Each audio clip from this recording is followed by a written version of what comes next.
Welcome to this explainer. Today we're diving into the truly fascinating 9-decade journey of an absolute giant in the world of education, Professor Dr. Mahmoud Ahmed Shawq.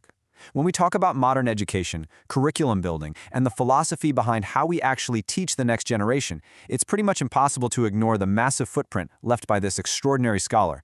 His life was literally a masterclass in bridging two completely different worlds, the strict logic of mathematics and the deep empathy of humanistic education.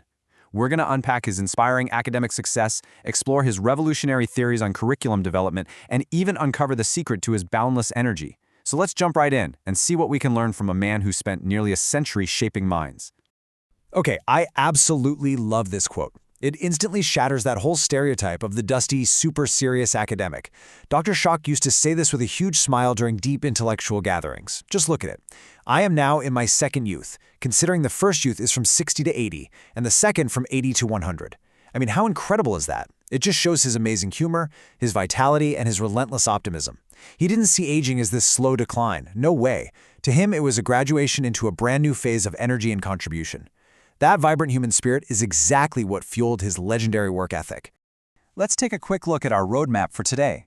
First, we'll explore the secret of his youth after 80, then his unique formation and academic journey, followed by his philosophy of rooting and curricula, his cognitive legacy and institutional footprint, and finally, a powerful message of loyalty and a lesson for today's researchers. Moving into Section 1, The Secret of Youth After 80, a Vibrant Human Spirit. So let's explore where all this boundless energy actually came from. You know, it's one thing to have a really sharp mind, but it's another entirely to maintain the physical and social stamina to lead academic discussions when most people have long since retired. The source material really highlights his time at the Center for Cognitive Studies in Cairo. Well into his 80s, Dr. Shawq maintained massive activity and just this infectious sense of humor. Alongside elite scholars like his colleague Dr. Abdel Rahman Al-Nakib, he was genuinely the life of the party at these intellectual gatherings. He wasn't just sitting back and listening, you know. He was actively participating, debating, and sharing insights with remarkable zeal. It just goes to show that a true passion for learning has absolutely no expiration date. All right, Section 2, a unique formation in academic journey, bridging two worlds. This is where it gets really fascinating. To understand his revolutionary ideas, we have to look at his highly unusual academic background. Groundbreaking thinkers rarely come from a purely traditional path, right? They usually combine disciplines in ways nobody else has thought of. And this slide brilliantly illustrates his rare duality. On one hand, you've got a PhD in pure and applied mathematics from North Columbia University in the US. That gave him the rigorous, highly analytical mind of a mathematician. But then, on the other hand, you have his mastery of humanistic educational curricula. He wasn't just about cold, hard numbers. He actually combined that mathematical precision with the deep empathy you need to build effective human-centered educational systems. He totally understood the logic of the universe, but also the psychology of the student.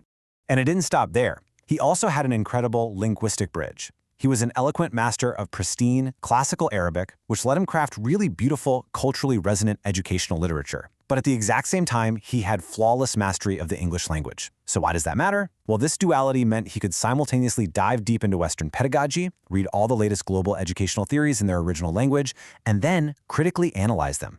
He never just blindly imported Western ideas. Instead, he filtered them, translated them conceptually, and then adapted them for his own culture.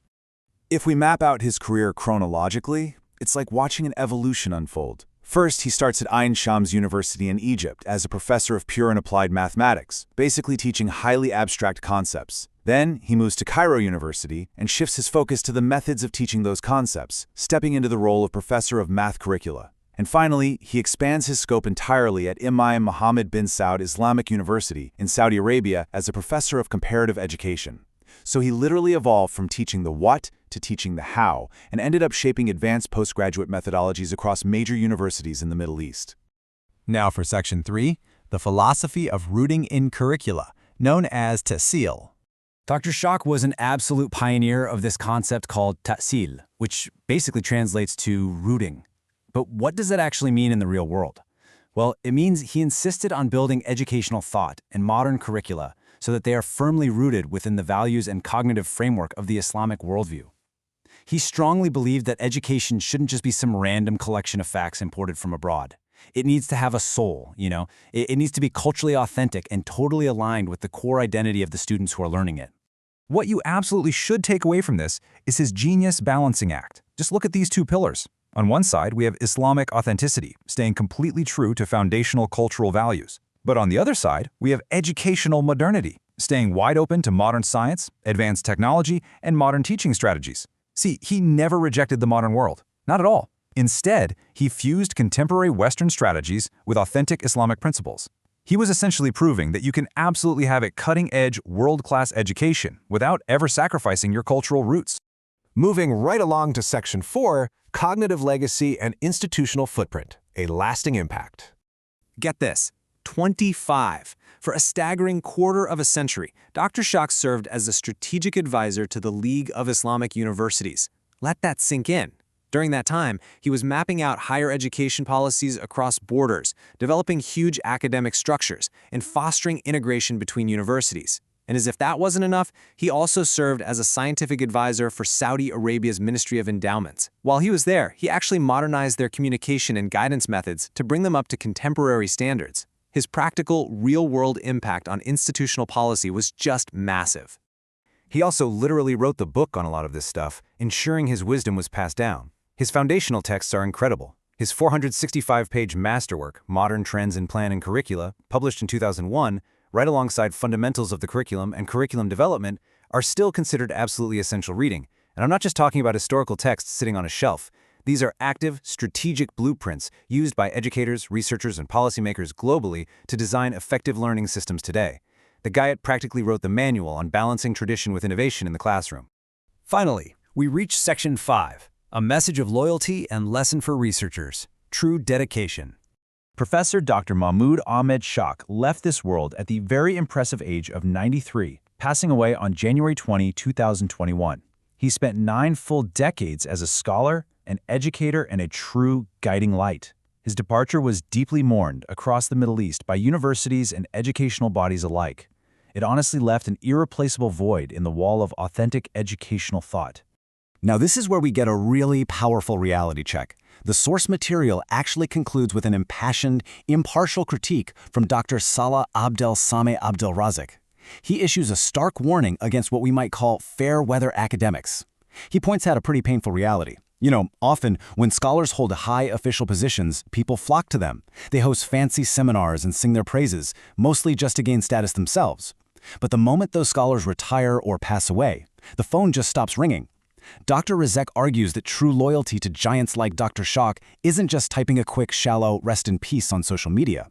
No, true loyalty means actively holding conferences, studying their extensive work, and actually applying their methodologies to solve today's problems. So I'm going to leave you with this final thought to reflect on. Whether you're an educator, a researcher, or just someone passionate about learning, beyond the superficial gestures, how are you going to actively study and preserve the legacy of our true scholars? How can we, as a community, ensure that the profound wisdom, the unique duality, and that brilliant philosophy of ta'sil, crafted by giants like Dr. Shawq, are actively kept alive in our modern classrooms? It's a real challenge to all of us to look way beyond the surface and commit to the deep, transformative power of authentic education. Thanks so much for joining me on this explainer, and I highly encourage you to go dive deeper into his incredible work.